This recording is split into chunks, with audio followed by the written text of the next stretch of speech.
안녕하세요. 커피앤톡입니다. 오늘도 와주셔서 감사드리고요. 바로 사연 읽어보겠습니다. 얼마 전 결혼한 아들의 결혼 준비 과정에서 후회하게 된 사실이 하나 있어요. 오늘은 그 이야기를 해볼까 합니다. 저희 아들은 40을 바라보는 나이에 늦은 결혼을 했어요. 상대는 30대 초반의 아가씨로 아들에게는 좋은 상대였어요.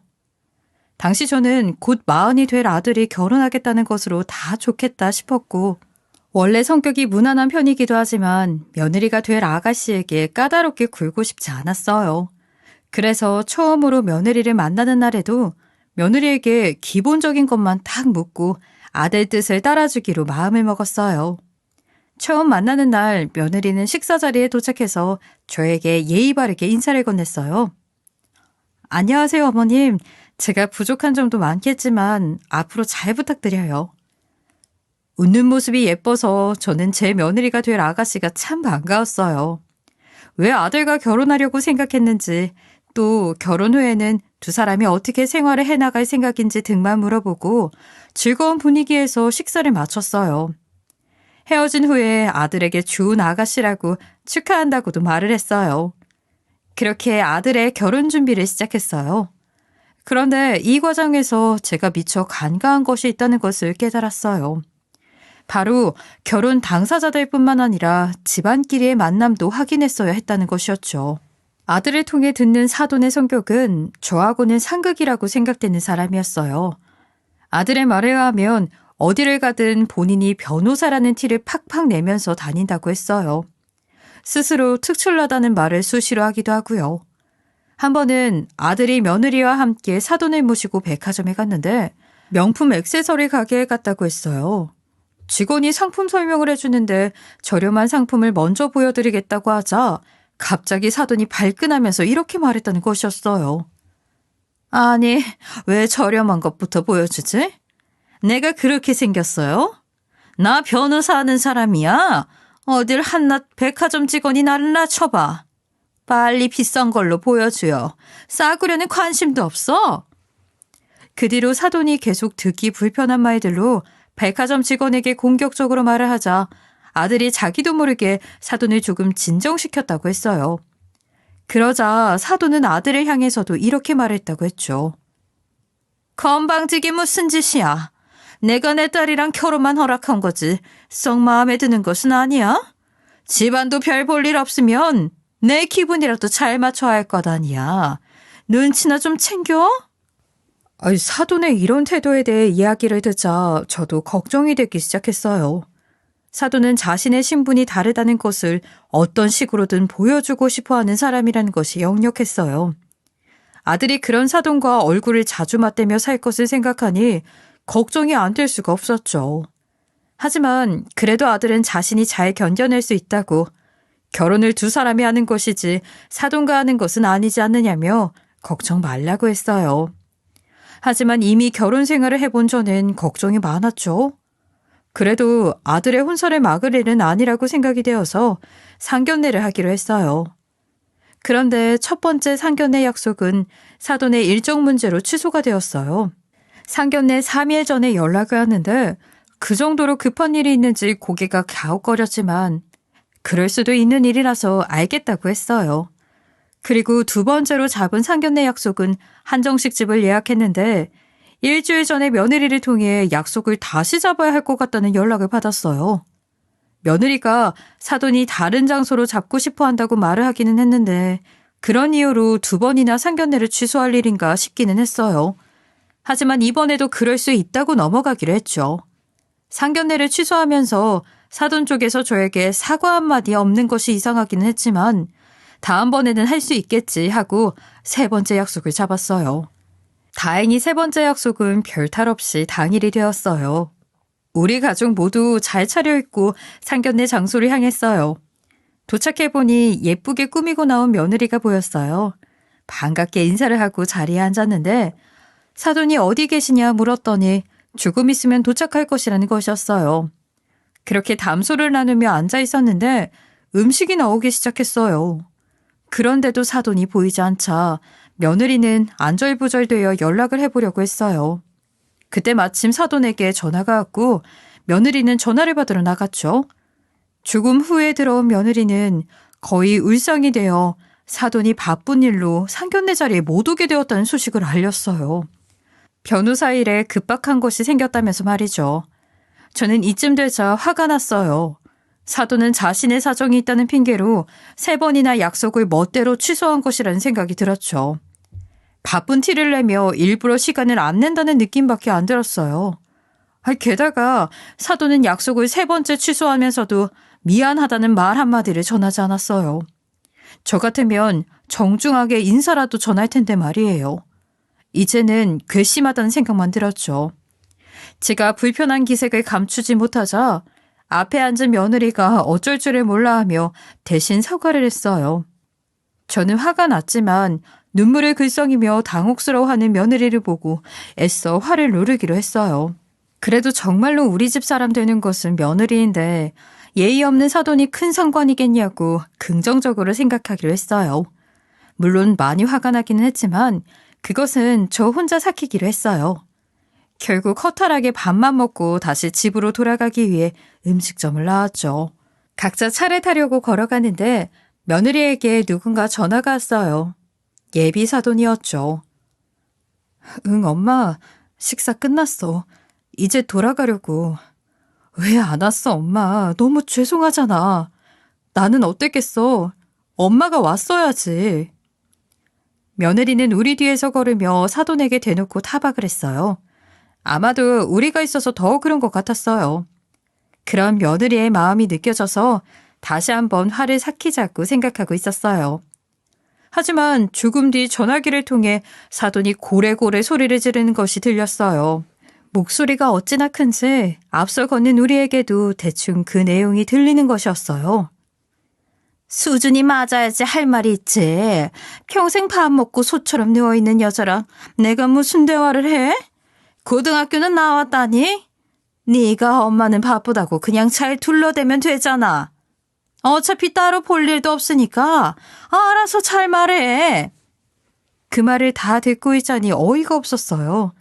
당장 전화기를 뺏어서 따지고 들고 싶었지만 며느리는 제가 그 말을 들은 줄 몰랐기 때문에 그냥 속으로 더 큰 화를 참고 말았어요. 곧 결혼식이고 결국 며느리는 저희 집안 사람이기도 하니 며느리에게 화를 내고 싶지는 않았거든요. 하지만 사돈은 정말 경우가 없고 무례한 사람이었어요. 변호사라고 계속 유세를 부리는데 변호사씩이나 되어서 수준을 따지고 예의도 없는 그 여자가 더 한심한 사람이라고 생각이 되었어요. 그래서 그날은 별말 없이 집으로 돌아가 가족들에게만 볼멘 소리를 했죠. 이제 곧 결혼이라 그 이상 무엇인가를 하지는 않았어요. 하지만 설마 했었는데 사돈과 처음 만나는 자리는 결혼식장이 되고 말았어요.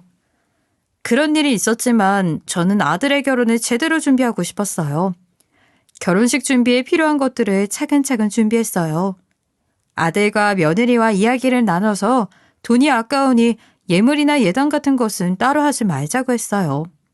대신 제가 그 돈으로 혼수용 가구를 사주겠다고 했죠. 며느리는 뛸 듯이 기뻐했어요. 그래서 아들과 며느리와 함께 혼수 가구를 파는 매장으로 가서 가구를 골랐어요. 물론 저는 그냥 따라간 곳이었어요. 가구는 직접 사용할 아들과 며느리가 고르는 것이 맞기 때문에 별다른 말을 얹진 않았어요. 그저 행복한 신혼부부가 즐겁게 가구를 고르는 것을 보는 것만으로도 저는 충분히 기뻤거든요. 그렇게 결혼 준비가 끝나고 결혼식 당일이 되었어요. 결혼식장에서 드디어 만난 사돈은 여전히 저희 가족에게 사과 한마디 없더라고요. 적어도 웃는 얼굴로 인사라도 나누자고 생각했는데 사돈이 저를 본체만차 하면서 무시하는 듯 했거든요. 어쩔 수 없이 결혼식 당일이라 정신도 없고 해서 그러려니 하고 지나갔어요. 각자 자기 자리에 앉아서 결혼식을 치르고 신혼부부가 된 아이들이 신혼여행을 떠난 후 각자 집으로 돌아갔어요. 얼마 뒤 아들 부부가 신혼여행에서 돌아온 뒤 저는 아들 부부를 보러 아들네 신혼집에 들렀어요. 그런데 집에 들어선 순간 저도 모르게 얼굴이 굳고 말았죠. 아들과 며느리와 함께 애써서 같이 고른 신혼가구가 집에 하나도 없는 것이었어요. 소파랑 TV 수납장이며 식탁까지 다 어디로 간 것인지 보이지 않았어요. 신혼집은 마치 빈집처럼 횡한 상태였죠. 저는 며느리에게 어떻게 된 일인지 물어보았어요. 예, 우리 같이 고른 가구들 다 어디로 갔니? 배송받았다고 하지 않았어? 네, 어머니. 배송은 받았는데. 며느리가 우물쭈물하는 것을 보고 저는 다른 방에 둔 것인가 싶어서 다른 방에 가고 왔어요. 알고 보니 창고방에 새로 산 가구들을 다 쌓아둔 것이었어요. 아무리 좋게 보아도 가구를 처박아 놓은 것으로 보였죠. 저는 조금, 아니, 많이 상처를 받았어요. 제가 사준 가구이기는 하지만 아들과 며느리가 직접 고른 것을 저는 계산만 해준 것이었거든요. 누가 보면 시어머니가 멋대로 골라 채운 것인 줄 알 것 같았어요. 마음에 들지 않아서 치워둔 것 같이 보였으니까요. 제가 그것을 보고 나서 며느리에게 연유를 묻자 며느리가 이렇게 말을 했어요. 죄송해요, 어머니. 저희 엄마가 가구들이 집에 안 어울린다고 하면서 다시 산 게 배송 중이에요. 제가 필요 없다고 했는데 엄마가 사랑까지 불러서 마음대로 가구를 다 치워버렸어요. 내일이면 새 가구가 도착한다고 하기도 하고 남편이 없을 때 저 혼자 큰 가구를 꺼내기도 힘들어서 정말 죄송합니다. 저는 정말 산 넘어 산이다 싶었죠. 겨우 참은 화가 다시 튀어나올 것 같았어요. 사돈이 경우가 없어도 너무 없구나 싶었거든요. 그리고 아들과 며느리와 함께 가구점에 가서 골라온 것들인데 아무리 생각해도 굳이 새 것을 다시 산다는 게 이해가 가지 않았어요. 몇 번을 생각해도 제가 사준 것은 절대 집에 들이지 않겠다는 의지로 느껴졌지요. 그만큼 저를 무시하고 싶어하는 행동이라고 생각했어요. 저는 화가 많이 났지만 그렇다고 저도 무시해버리거나 며느리에게 화를 내면 어른스럽지 못한 것 같았거든요. 그래서 그날 집에 돌아와 사돈에게 직접 연락해 이 일에 대해 물어보았어요. 사돈, 별일 없으셨어요? 제가 오늘 아들네 집에 다녀왔는데요. 제가 산 가구들을 굳이 한쪽 방에 다 치워버리셨더라고요. 그거 다 며느리가 마음에 들어하는 것들로 사온 것인데 새 것을 그렇게 치워버리고 새 것을 사신 이유라도 있나요? 제가 사실 마음이 좀 상했지만 이유를 먼저 여쭤보는 것이 순서인 것 같아서 연락을 드렸어요. 이렇게 물어보았는데 사돈은 저와 말도 섞기 싫다는 말투로 이렇게 말하는 것이었어요. 그 가구들 말이에요? 그것들 가구 단지에서 파는 싸구려들 아니에요. 딱 그런 수준이던데? 제가 보기가 싫어서 좀 치웠어요. 사돈 댁 아들은 아무 데서나 재우고 아무렇게나 키웠는지 몰라도 제 딸은요, 이불 하나도 좋은 곳에서만 사서 썼거든요. 그렇게 싸구려 가구나 쓸 애가 아니라고요. 저희 집이랑은 수준이 다른 것 같아요. 그래서 제가 가구들 싹 다시 샀으니 그렇게 하시면 될 것 같아요. 사돈은 이렇게 따발총처럼 본인이 할 말만 다다다 하더니 뚝 하고 전화를 끊어버렸어요.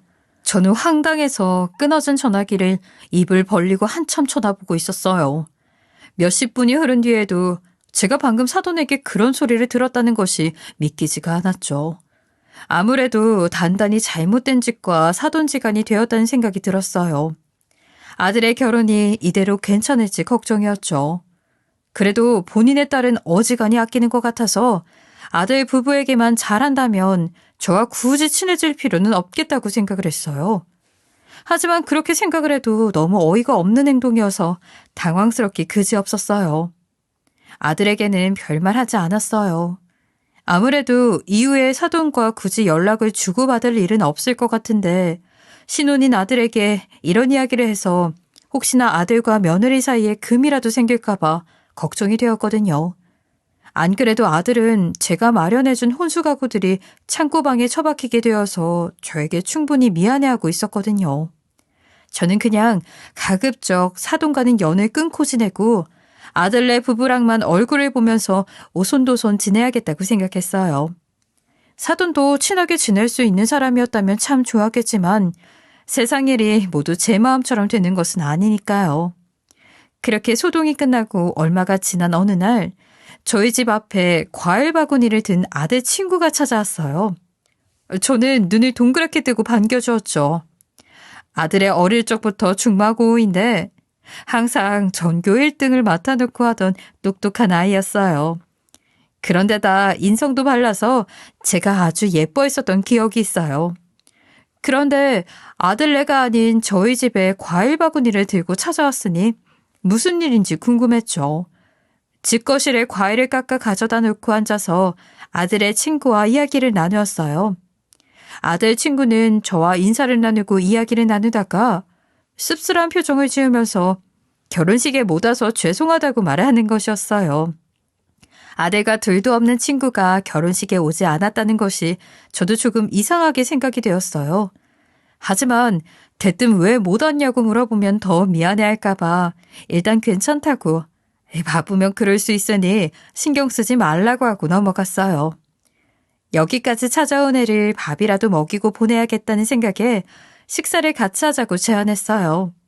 제가 식사를 대접하고 싶다고 하자 아들의 친구는 감사하다고 인사를 했어요. 식사를 차리면서 이야기를 더 나누어 보니 아들의 친구는 얼마 전에 검사가 되었다고 하더라고요. 아들 친구의 아버지는 원래 정의롭기로 유명한 검사이신데 그 뒤를 이어서 검사가 되었다고 말이에요. 공부를 잘하는 줄은 알았지만 검사까지 되었다고 하니 정말 기쁜 일이었어요. 제가 축하를 하자 아들의 친구는 겸연쩍게 웃으면서 검사가 되고도 별것 아니라는 듯이 쑥스러워했어요.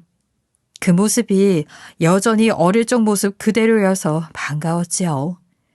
그렇게 둘이 앉아서 식사를 하는데 이렇게 바른 아이가 용건도 없이 저희 집에 놀러 왔을 것 같지는 않았고 정말 죄송해서 인사를 하러 왔다는 생각이 들었죠. 그런데 아무리 생각해도 아들이 아닌 저를 찾아 죄송하다고 하는 것이 이상했어요. 그래서 제가 조심스럽게 물어보았죠. 결혼식은 왜 못 온 거야? 무슨 사정이라도 있었어? 제가 이렇게 물어보자 아들 친구는 망설이더니 이런 이야기를 해줬어요. 그 이야기는 제 얼굴이 뜨거워질 정도로 부끄러운 이야기였죠. 결혼식 때 친구네 장모님이 하객들의 직업까지 다 써서 내라고 했다고 하더라고요. 그때는 제가 말로만 검사 준비 중이었지 시험에 합격하기 전이라서 사실상 백수였거든요. 친구가 결혼하는데 제일 친한 친구가 백수라고 하면 혹시 밉보일까 싶어서 민폐가 되지 않으려고 안 갔어요. 그 뒤에 결혼식에 못 간 것을 사과하려고 연락을 했는데 전화를 받지 않더라고요.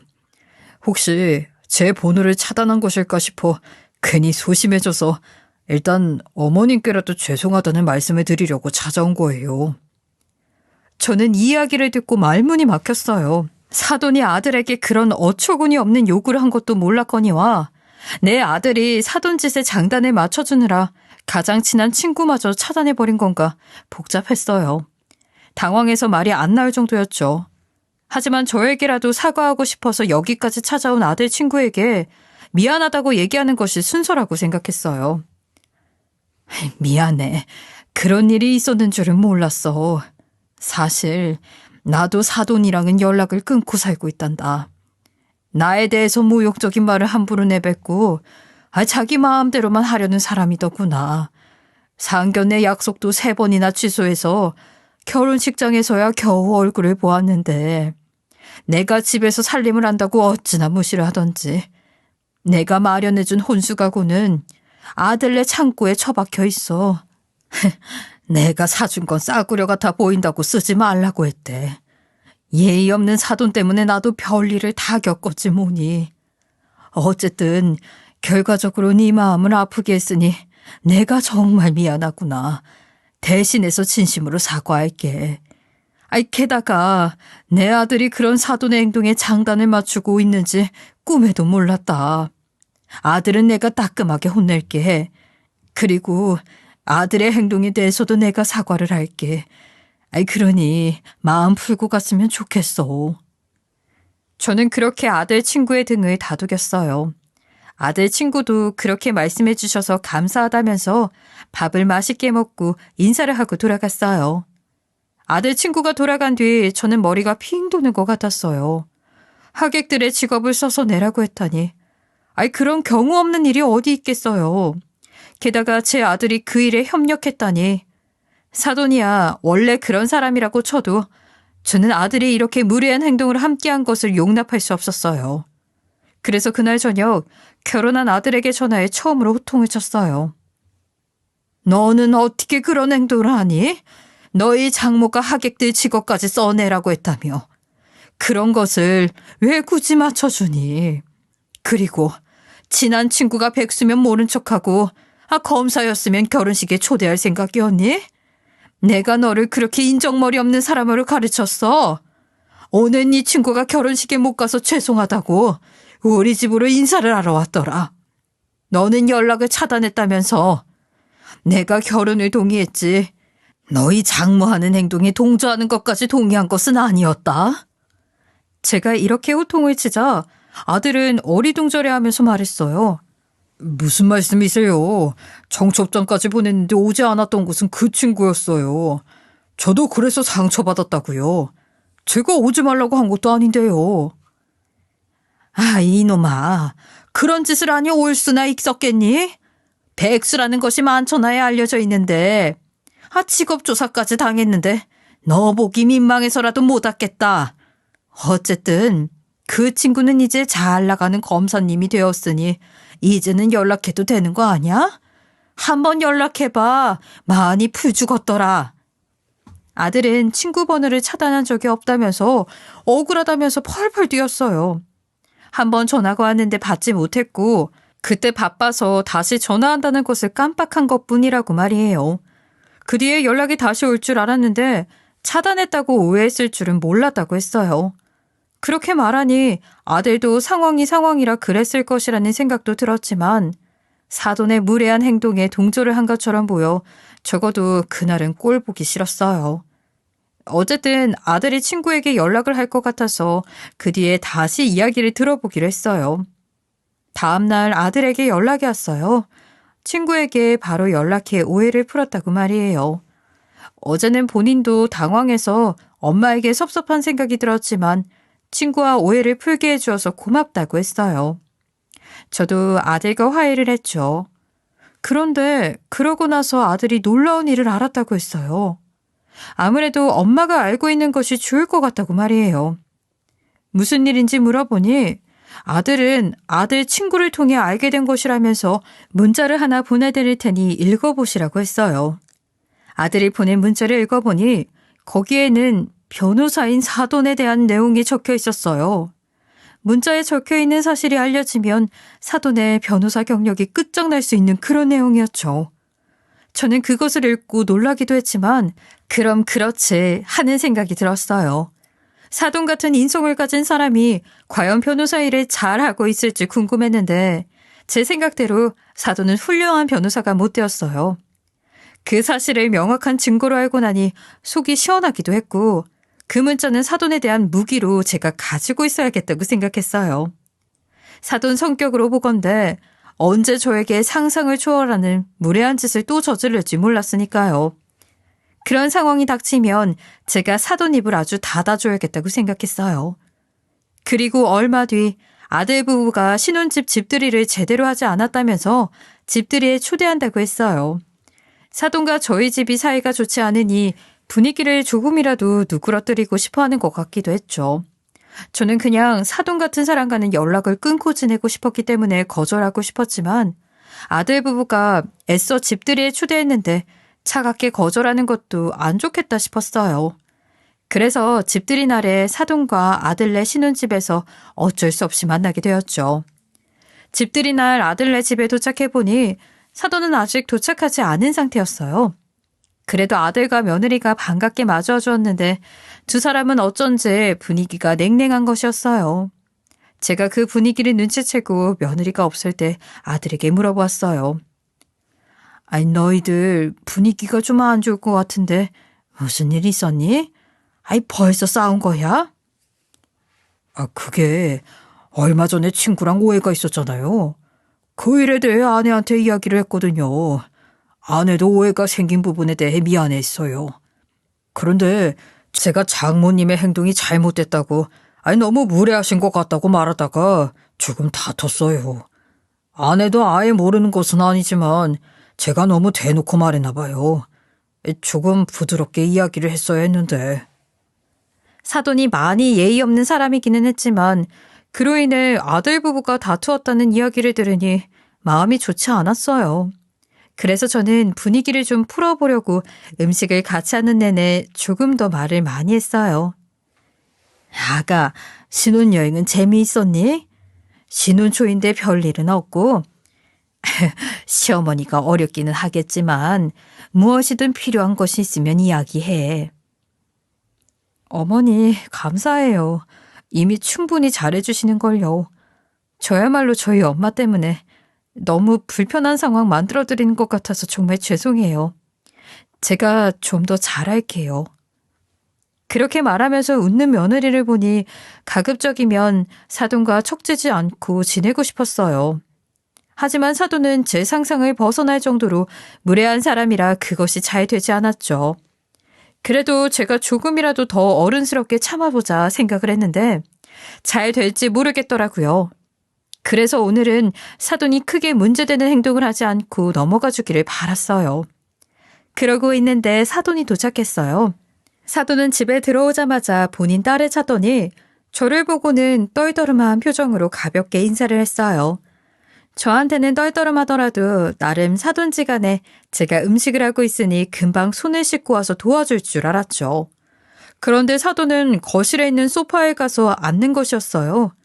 음식을 하는 것을 도울 생각은 조금도 없어 보였죠. 그래서 저는 그냥 하고 있던 대로 며느리와 함께 계속 음식을 만들었어요. 사돈의 그런 행동이 또 어이가 없었지만 말을 얹어봤자 싸우기만 할 거라고 생각했어요. 제가 일부러 며느리에게 이야기를 많이 하자 소파에 앉아있던 사돈이 갑자기 성질을 부리며 가방에서 귀마개를 찾아서는 귀에 꽂는 것이었어요. 그러더니 이렇게 말을 했어요. 다 되면 밥은 거실로 갖다 줘? 나는 여기서 먹을 거야. 참나, 누구랑 겸상하지? 끝에 흘리는 듯이 혼자 한 말이 제 심기를 탁 하고 건드렸어요. 겸상하기 싫다니 아무리 그래도 사돈지간에 예의가 없어도 너무 없다는 생각이 들었죠. 그간 참고 넘어간 것은 저인데 마치 자신이 잘하고 있는 것 마냥 저런 태도를 유지하는 것이 정말 어이가 없었어요. 저도 참을 대로 참았죠. 오늘만은 좀 조용히 넘어가 주었으면 했는데 그런 말을 하는 것을 들으니 화가 폭발할 것 같았어요. 저는 참아보려고 했지만 속이 부글부글 끓어서 견딜 수 없었죠. 그리고 가만히 생각해보니 제가 이렇게까지 참아야 될 이유도 없다고 생각이 들었어요. 그래서 예의상 견뎌주고 넘어가주는 것도 오늘까지다 하고 마음을 먹었어요. 폭탄을 터트릴 때가 된 것이었죠. 저는 음식을 하다가 잠시 내려놓고 며느리에게 먼저 아들 친구가 보낸 문자를 보여줬어요. 그 내용에는 사돈의 변호사 직함을 무너뜨리고 그 집안을 풍비박산 낼 수 있는 내용이 담겨 있었어요. 자신의 엄마가 무례한 행동을 하는 것을 초조하게 지켜보고만 있었던 며느리에게 먼저 보여준 이유는 이제 잘 알았으면 네 어머니는 네가 알아서 관리하라는 뜻이었어요. 며느리는 그 문자의 내용을 보더니 손을 벌벌 떨기 시작했어요. 그러더니 저에게 핸드폰을 다시 건네주고 거실로 걸어가서 사돈을 일으켜 부엌으로 떠밀기 시작했어요. 엄마, 그러고 있지만 말고 엄마도 같이 해. 다 같이 음식하고 있는 거 안 보여? 같이 음식을 하자는 며느리의 성화에 못 이긴 듯 사돈은 결국 주방으로 걸음을 했어요. 저는 아까부터 화장실에 다녀오고 싶었기 때문에 잘 되었다고 생각하고 주방으로 온 사돈에게 국자를 받아달라고 내밀었죠. 국을 다 끓였으니 국을 떠달라는 말이었어요. 그런데 제가 국자를 내밀자 사돈은 저를 보더니 어이가 없다는 듯이 코웃음을 여러 번 쳐대면서 몇 번이고 이렇게 되묻는 것이었어요. 나요? 나한테 이걸 받으라고? 미쳤나 봐. 내가 아랫사람도 아니고 어디다 대고 이걸 받으라고 해. 내가 부엌대기처럼 음식이나 할 사람으로 보여? 나 당신하고 겸상도 못해서 따로 앉아서 먹는다고 하잖아. 안 보여? 이렇게 음식하라고 시킬 거면 먹지 마 그냥. 국 좀 퍼놓으라고 한 것이 얼마나 잘못된 일이라고 이런 반응인지 저는 더 이상 참을 수 없었어요. 저는 국자를 싱크대에 집어 던지고 이렇게 말했어요. 정말이지 작작 좀 해요. 그 잘나신 변호사 자리에서 내려오면 나랑 똑같은 아줌마거든 당신? 유난 그만 떨고 조용히 국이나 떠서 식탁에 놔. 손이 없어 발이 없어. 왜 국 하나 뜨지를 못해? 그건 변호사가 아니라 보통 사람도 못 되는 수준 아니야? 잘난 척 좀 그만하고 국이나 떠. 흥분해서 악을 쓰는 사돈에게 저도 치지 않고 강하게 맞섰어요. 사돈에게 고개를 쳐들며 당당하게 할 말을 다 해줬죠. 사돈은 제가 처음으로 맞불을 놓자 조금 놀란 것 같았지만 곧 더 큰 소리를 치면서 말도 안 되는 소리들을 쏟아냈어요. 저는 더 이상 듣기 싫어서 잠시 자리를 피하려고 화장실 쪽으로 향했어요. 며느리는 그때 사돈의 입을 틀어 막으면서 어머니가 다 알고 있으니 조용히 하라며 거실 쪽으로 끌고 갔어요. 하지만 사돈은 끝까지 악다구니를 쓰면서 딸의 손을 뿌리치고 다시 주방으로 돌진해 오는 것이었어요. 그러더니 이미 다 만들어둔 끓고 있던 국통을 들더니 주방 바닥에 보라는 듯이 그대로 엎어버리는 것이었어요. 와장창 떨어진 국통을 보면서 가족들이 다들 놀란 채 사돈을 쳐다봤죠. 사돈은 저한테 말로 진 상황이 분해 죽겠는지 아주 씩씩거리면서 거친 숨을 몰아쉬고 있었어요. 그러면서 저에게 삿대질을 하면서 또 소리를 질렀죠. 저 못 베어먹은 게 어디서 나를 깔봐. 야, 네가 뭐가 잘났다고 나한테 큰 소리를 쳐? 감히 너 따위가 어디서 난리를 치냐는 말이야. 저는 이제 참을 만큼 참았다 싶었어요. 며느리에게 보여줬던 문자를 이렇게 빨리 쓰게 될 줄은 몰랐는데 사돈이 이렇게까지 천지분간을 하지 못하니 저도 대응을 해줘야겠다 싶었죠. 저는 핸드폰을 찾아 아들 친구가 보여준 문자를 꺼냈어요. 그리고 씩씩거리고 있는 사돈에게 내밀었죠. 변호사 아주 입 아프게 말하더니 뒤에서 이런 짓이나 하고 다닌 것을 모를 줄 알았어요. 그렇게 잘 나가는 변호사님이 판검사한테 로비까지 하고 다녔다면서. 얼마나 능력이 없으면 이런 짓까지 하고 다녔을까? 그리고 하필이면 정의롭기로 유명한 분을 골라서 로비를 했네. 제가 이런 것까지 알고 있을 줄은 몰랐죠. 아주 가소롭기 굳이없네요. 저는 마음껏 비웃어줬어요. 실은 얼마 전 아들을 통해 아들 친구에게 전해들은 소식이 하나 있었어요. 부장검사인 본인 아버지에게 로비를 한 변호사가 바로 사돈이라는 것이었지요. 청첩장에 적힌 장모님의 이름을 보고 변호사라는 말도 들었는데 혹시 아버지가 같은 이름의 변호사를 이야기해서 맞춰보니 같은 사람이라는 것이었어요. 사돈은 아들 친구의 아버지에게 형 집행정지를 받을 수 있게 힘써달라면서 돈 봉투를 건네려고 했다는 것이었어요. 당연히 아들 친구의 아버지는 거절했지만 부도덕한 변호사의 목덜미를 잡아채기 위해 증거를 하나씩 남겨둔 상황이라고 했어요. 제가 내민 문자를 보더니 사돈은 엉덩방아를 찌으면서 주저앉았어요. 말로 사람 꼼짝 못하게 하는 변호사 특유의 말발은 어디로 갔는지 입을 떡 벌린 채 놀라서 아무 말도 못하는 것이었어요. 며느리가 쫓아가 정신 차리라며 흔들었어요. 하지만 그래도 사돈은 한참을 그러고 앉아 있었죠. 마음을 굳게 써야지. 그런 식으로 못되게 굴면 다 돌아오는 거예요. 이제 곧 변호사 직함도 없어지게 생겼는데 가족들한테라도 잘해야 먹고 살기라도 하지 않겠어요? 생각 잘해요. 제가 이렇게 말하자 사돈은 얼떨떨한 표정으로 정신을 조금 차리는 것 같았어요. 그러고서 한참을 더 생각하는 듯 하더니 며느리와 둘이 바짝부터 주저앉아서 고개까지 조아리는 것이었어요. 그러더니 저한테 이렇게 말하는 것이었어요. 제가 생각이 짧았나 봐요. 정말 죄송합니다. 제발 그분께 좋게 말 좀 해주세요. 저 이렇게 끝나면 안 됩니다. 제발요. 이번 한 번만 넘어가 주시면 다시는 이런 일 없게 하겠다고 잘 말 좀 해주세요. 네? 덜렁거리는 변호사 간판 지키려고 사돈은 자존심도 버린 것 같았어요. 바닥에 퍼질러진 국을 헤집고 무릎으로 기어와서 서 있는 제 바지가랑이를 잡으면서 매달렸죠. 하지만 저는 그런 사돈을 용서할 생각이 없었어요. 수준 다르다고 하던 잘나신 분은 어디로 갔어요? 참나, 이렇게까지 하고서 도와달라니. 염치도 없게 어떻게 그런 소리를 해요?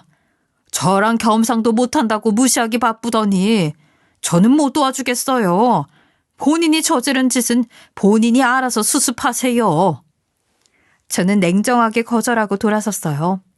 그날 집들이는 완전히 중단되었어요. 짐을 챙겨서 현관문을 나서는 제 뒤에서 사돈은 계속 도와달라면서 빌었지만 저는 무시하고 집을 나섰죠. 자신이 뿌린 씨를 자신이 거두는 것이라고 생각했어요. 그렇게 무례하게 굴더니 본인도 당해봐야 정신을 차릴 것이라고 생각했어요. 얼마 뒤 사돈의 소식을 들었는데 사돈의 변호사 자격은 등록 취소가 되었다고 했어요. 돈으로 사건을 처리하려는 실력 없는 변호사가 받을 만한 결과였죠. 저는 정말 고소했어요. 그 소식을 듣고 나니 그동안 제가 당한 것도 함께 갚아줘야겠다는 생각이 들었죠. 그래서 저는 사돈에게 전화를 해서 이렇게 말해줬어요. 변호사 자격 취소되었다면서요? 이제는 수준 운운할 수 없게 되었네요. 이제 국 끓이는 거나 잘 배워두지 그래요? 국자도 제대로 못 잡고 주방이나 어슬렁거릴 게 뻔한데 그거 자랑이 아니잖아요. 돈으로 처발라서 지키는 이름이니 처음부터 우스운 수준이었네요. 그리고 사돈이 전화 너머로 뭐라고 꾀꾀거리는데 대충 말하고 전화를 끊어버렸어요. 다음에 며느리 집에서 만날 때가 기대되기 시작했어요. 이제 변호사 직함도 없고 떵떵거릴 수도 없으니 꼼짝없이 음식을 해야 할 텐데 얼마나 형편없는 실력일지 보지 않아도 알 것 같았거든요. 이젠 그 폐악스러운 성질머리를 부리지 못할 것이라고 생각하니 속이 다 시원했어요. 사돈의 그런 모습을 보고 나니 우리 애들 내 손으로 밥해 먹이고 잘 키운 엄마인 게 훨씬 자랑스러운 일이라는 생각이 들었어요. 적어도 사돈 같은 행동으로 자식들에게 안 좋은 모습을 보이지는 않았으니까요. 아들이 며느리와 부부로서 함께 사는 한 사돈과 계속 얼굴을 보지 않고 살 수는 없을 거예요. 아들 며느리가 아이를 낳으면 태어날 때도 볼 것이고 돌 때도 볼 것이며 누군가의 결혼식, 장례식 때도 보겠죠. 하지만 그건 그때 가서 생각하고 지금은 굳이 가깝게 지내지 않으려고 합니다.